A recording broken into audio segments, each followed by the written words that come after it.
Awesome Inc. presents the Kentucky Entrepreneur Hall of Fame, a show that highlights how people throughout the Commonwealth of Kentucky pursue their definition of awesome through entrepreneurship, technology, and innovation. Thank you for listening to this special episode of the Kentucky Entrepreneur Hall of Fame podcast. My name is Garrett Farbach, and I focus on the relational and creative projects here at Awesome Inc. in Lexington, Kentucky. During this past summer, Awesome Inc. hosted the first ever Lexington Entrepreneurship Day as an effort to bring together the entrepreneurial community of Lexington, Kentucky. We hosted it June 27th, 2018, and on that day, we had an amazing time celebrating entrepreneurship, but more importantly, we were celebrating the memory of Dr. Pearse Lyons, the founder of Alltech. This episode is a very sweet episode, I might say, and I think you'll enjoy it a lot. This person you're about to hear from was heavily influenced by Dr. Pearse Lyons, and I bet you've not only heard of, but have enjoyed his product. Speaking to a crowd at Base 110 in Lexington, Kentucky, here is Curt Jones, the founder of Dippin Dots. Thank you very much. I'm glad to be here, and I want to make this kind of an interactive thing, so I'll tell a little bit about my history with both Dippin Dots and with Alltech. Actually, I worked at Alltech for a few years back in the 80s, back in the fun days. But before I get started too, I wanted to let you know that one of the new things I'm working on is a product called 40 Below Joe. It's actually a frozen coffee. And it's in little beads, and you can eat them like just like you can Dippin Dots. So I'll tell you just a little bit about this real quickly while you're getting it. My first idea on this product was to freeze espresso and see if I could bring it back to life. Freeze it in liquid nitrogen, keep it at 40 below zero. I found that it kept all of its flavor and essence, not just for a few hours, but for days, for weeks, for even a year. So my first idea was try to sell this as a hot coffee, something that you would warm back up with a steamer. You can make cappuccinos, lattes, etc. So you could open up a coffee shop and not have all the expensive equipment. Several years ago, I wanted to put chocolate chip cookies and other items into Dippin' Dots stores, but I wanted to send them in our 40 below distribution that we had set up. So I came up with the term 40 below dough. And I thought that was kind of cool, but we never really got far enough along with it to really do it. So when I had the idea to do the coffee, I actually was trying to make a high temperature product because I was trying to get away from having to put things in freezers, like our own freezers, and try to go into like a grocery store. But we found that if you mix, basically if you keep it at 40 below, the quality is even better. There's no ice crystals, there's no sticking together. And so we decided to launch it in 40 below freezers. And I always liked that name, 40 below dough. And then I thought, well, why not 40 below Joe? I grew up on a farm in Southern Illinois. So I think a farmer is kind of the ultimate entrepreneur if you think about it. They're risking everything they got every year, putting it in the ground, waiting to see if the weather is right, et cetera, et cetera. In about 1980, I got interested in alternative energies. And I liked the idea of taking corn and turning it into ethanol. So I started kind of studying that. In school, I became a microbiologist. I got my bachelor's and my master's degree in micro, and I always liked the industrial side of micro. So I was always interested in fermentations, growing yeast, growing bacteria, that kind of thing. In about 1984 or 1985, I got a chance to go to an ethanol fuel school, alcohol fuel school, I think they called it. And it was at Alltech in Lexington. And of course, that's where I got to meet Pearse. But I remember the one thing that always stood out with Pearse was just his bubbling energy, so positive about everything. And of course, he was talking about things that I really enjoyed, which was alternative energy. And I remember when I left, he actually gave me a pretty big container of amylase enzymes. Now, that may not mean a lot to anyone, but it meant a lot to me because you can take that, add to your corn and cook it and turn your starch into sugar before you give it to the yeast. But I thought, man, what a big sample to give someone. It's just kind of amazing. It's kind of a startup company. But it was probably, I don't know, a couple $100 worth of product. And I remember taking it back. We used it. It worked great. But anyway, I stayed in touch with Pearse. And probably within a year or so, I was actually getting toward the end of getting my master's thesis, and I went to interview for a job down in Winchester, Kentucky. And I came back by and talked to Pearse, and I told him that I still needed to do a little bit of work to finish my thesis, but we didn't have some of the lab equipment that I needed, like fermenters and things like that. And so he said, well, you can use mine. And I said, well, I've got a week's worth of vacation from where I'm working. I was working at a prison at the time. The prison actually had an ethanol plant in it, by the way. It was run by inmates. I learned more about making alcohol from those guys than I did at the alcohol school. But anyway, I took a week's vacation. I came down to Alltech. I finished some of the experiments I needed to finish my thesis. And anyway, after talking to Pearse 2 or 3 more times, he eventually told me that he was getting into the animal nutrition side of the business. And of course, I'd been growing bacteria to make lysine. Lysine is an amino acid that we use in pig feeds. When you add soybean meal for the protein, it's lacking in lysine a little bit. So you could add 3 pounds of lysine and keep out 100 pounds of soybean meal. And I had learned that all this lysine was being made in Japan and being shipped to the United States at that time. So I worked about 2 or 3 years on that and had actually had an organism that was about 75% of what the Japanese had. So I thought, well, by the time I get done, I'm close enough that I can open up a plant here. And that was my big goal. But Pearse said, well, why don't you just come and work for me? So anyway, I thought, well, that's an idea. Why don't I go to work for Pearse? He's got this company that's already started. He's getting into animal nutrition. And of course, he wasn't extracting, like certain amino acids. He was just putting the whole bacteria back into the feeds for different purposes. And I knew how to do that. I knew how to grow, run fermenters and do plate counts and all that. So I went to work for Pearse in August of 1986. And in that time period, we used to freeze our bacteria into thin sheets, and we would put it in a freeze dryer, turn it into a powder, and blend it into the different products that we had. But I started experimenting with using liquid nitrogen, which was about 320 below zero versus about 109 below zero, which is what we were using at the time. And I found that you could pour the cultures into the nitrogen and make a big blob, but it still worked, or you could do it the other way around. But I found if you dribbled it in slowly, you could actually make little pellets or little beads, if you will. And that was a lot nicer for freeze drying. You had more surface area and so on and so forth. So anyway, Pearse liked the idea. We went down that road. We started doing our bacterial production and our freezing that way. But about a month or 2 later, I was making homemade ice cream with a neighbor in Lexington here. And I said, I love homemade ice cream. I love the flavor. But I wish it wouldn't have such big ice crystals. Oh, there we go. The faster that you freeze something, the smaller the ice crystal is. The water molecules don't have time to line up in crystals. So anyway, I just said, I wish we could make this where it had smaller ice crystals. And I didn't even have the idea to do what I was doing yet, but I thought about, well, how can I make this homemade ice cream maker get colder? Can I use dry ice, et cetera, et cetera? And then the proverbial light bulb came on, and I said, well, why not just dribble ice cream into liquid nitrogen and make little beads? And so that's what I did. For about the next 6 months, I tried to focus on what I was doing at Alltech, and we were very busy. We were growing very fast. But about 6 months later, I came to Pearse and I said, this ice cream thing is bugging me because I've been working on it on weekends and some nights and things like that. And I very sheepishly said, I feel like, my wife and I have talked about it. I think we want to try to pursue this in some way. And Pearse, in his way, he just said, I understand it. He said, I've been an entrepreneur all my life. And he basically threw a party for me.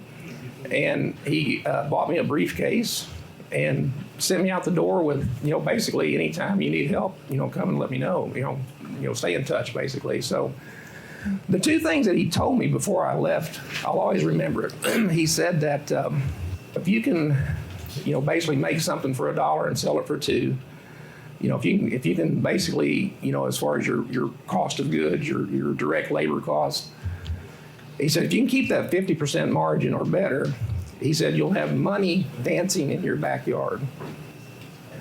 But I kind of kept that in mind as we started Dippin Dots, and it's very hard in the beginning. There's no margins in the beginning. I mean, there can be on product once you get a little volume, but you have so many expenses and so much overhead trying to launch something that it all just kind of, you're really fighting it for the first 2 or 3 years a lot of times. But I always remember he said that, and later, the other thing he told me, he said, remember that people buy from people. I just always remember what Pearse said about that. People buy from people, so kind of keep that in mind. Remember that somebody's writing a check or putting a credit card down. It's a person on the other end, so try to keep that in mind. But later on, 4 or 5 years into the business, Dippin Dots started growing at about 100% per year. So basically, we were doubling every year. And what Pearse told me came true. We were able to do that mostly from cash flow, a little bit of bank financing along the way. But by keeping that 50% margin, we were able to have enough money and enough capital to buy bigger tanks, buy bigger trucks, hire more people. And sometimes when you talk to accountants today, they look at a lot of other tools, but I just remember that advice that Pearse gave me. It really worked well. The first thing that we did, first of all, we did everything wrong. When I quit my job, I ran into, we actually did a little bit of a test market real close to here in the old festival market.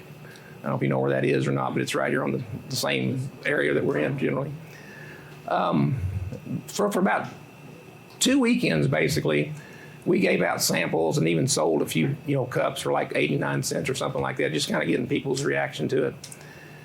I met someone at that event that said, hey, I own a few restaurants in Indianapolis and a couple other places. And he said, we're getting ready to put something in Lexington.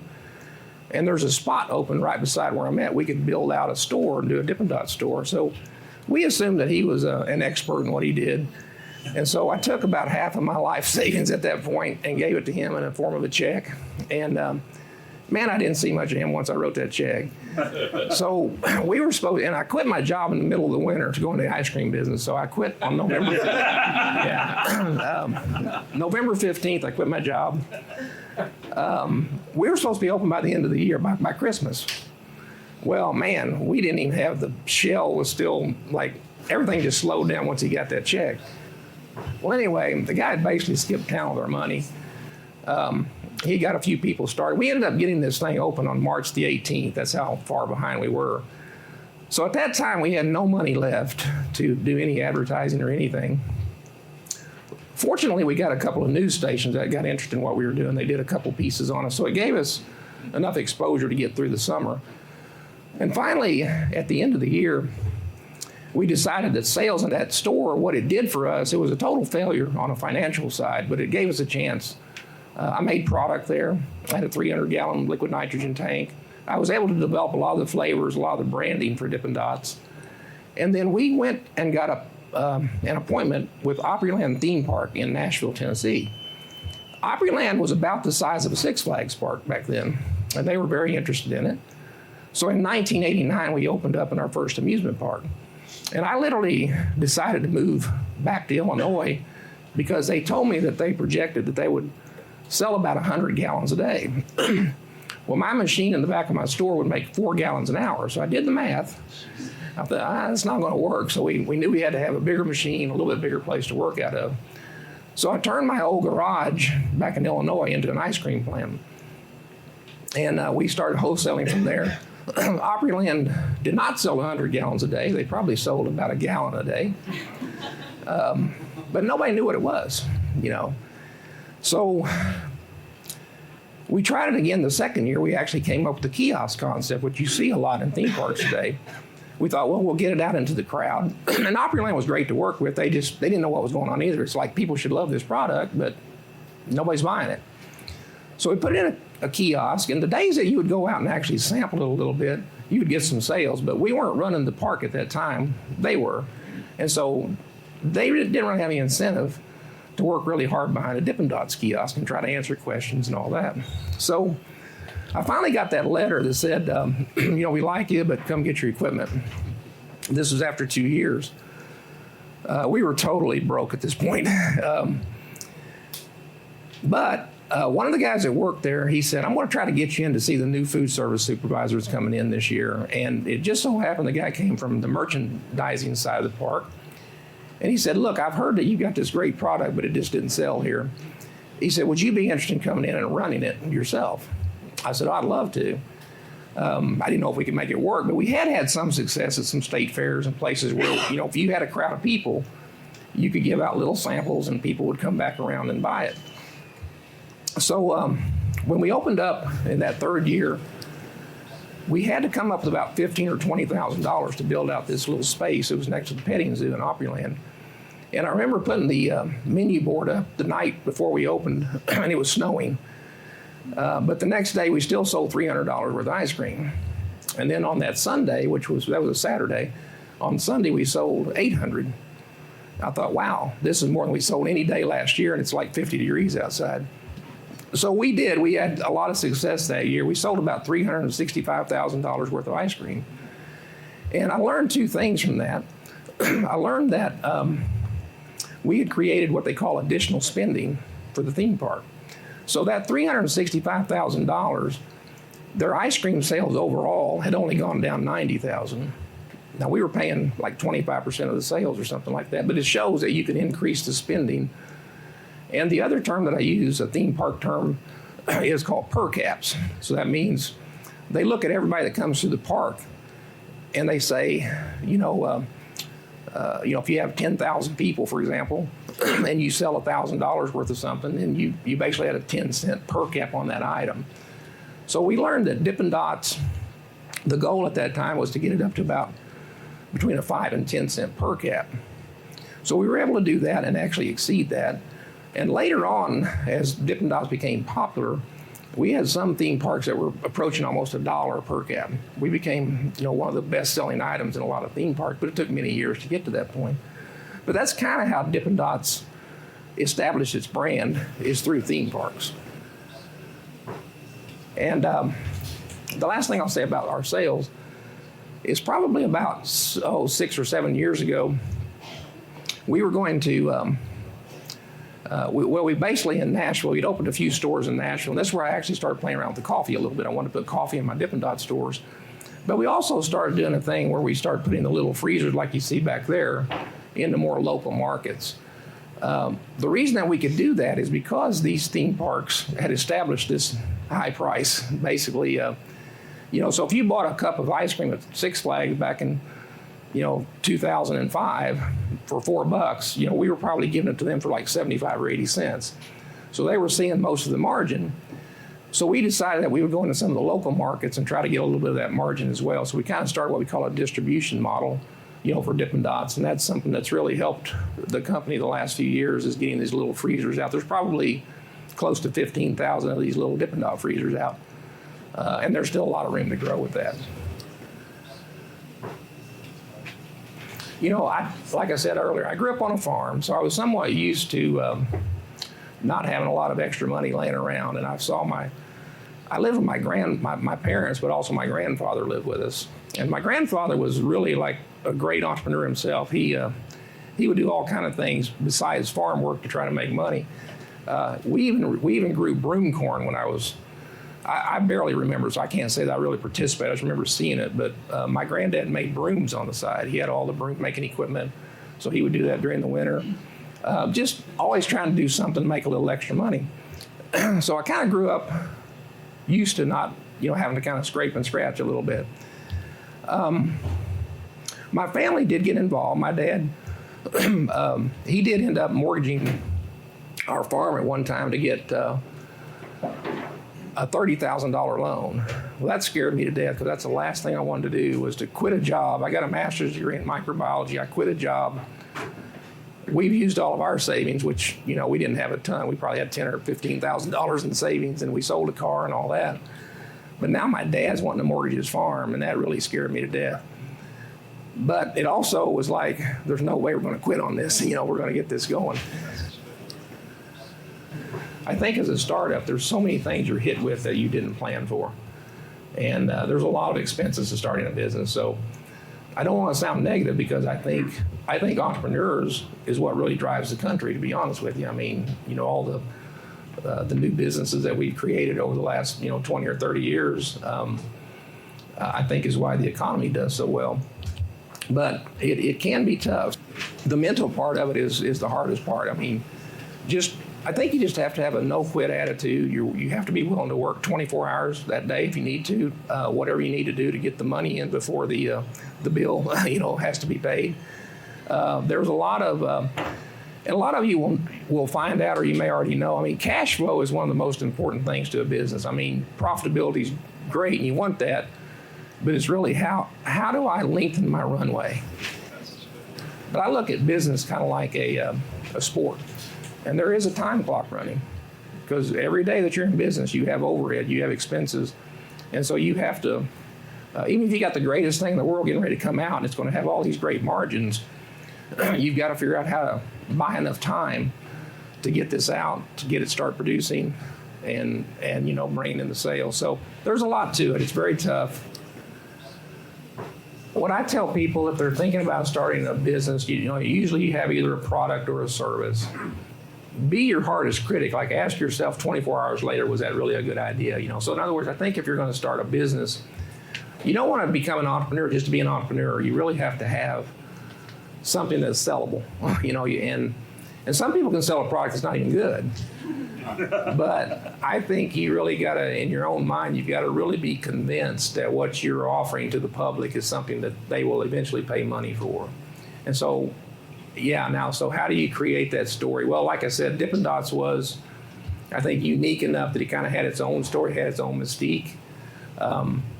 So I think it comes down to, if you have a product or you have a service, you just have to give it your best to think, what 5 or 6 things can I tell people about this product or service that's going to make them want to buy this? And I have to believe it myself. I think that, kids grew up on Dippin Dots. A lot of those kids drink coffee.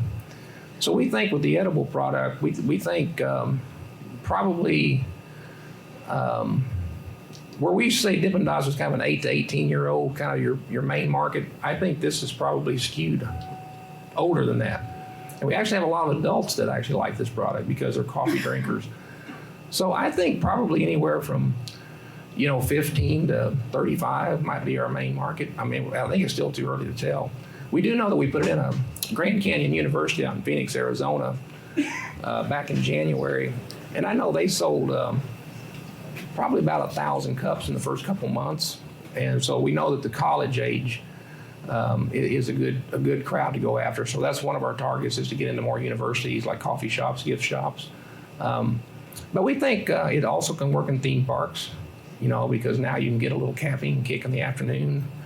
Instead of just eating a cup of ice cream, you can eat this. And we're going to have more flavors. We're going to have a salted caramel. We're going to have a mocha, pumpkin spice, some things like that. Okay, thank you. All right, well, that's it. We want to say thank you again so much for checking out the Kentucky Entrepreneur Hall of Fame podcast. Special thanks to Lee Rosevier for the music that you hear in the show, and to Lexington's Awesome Inc. for hosting us from their space.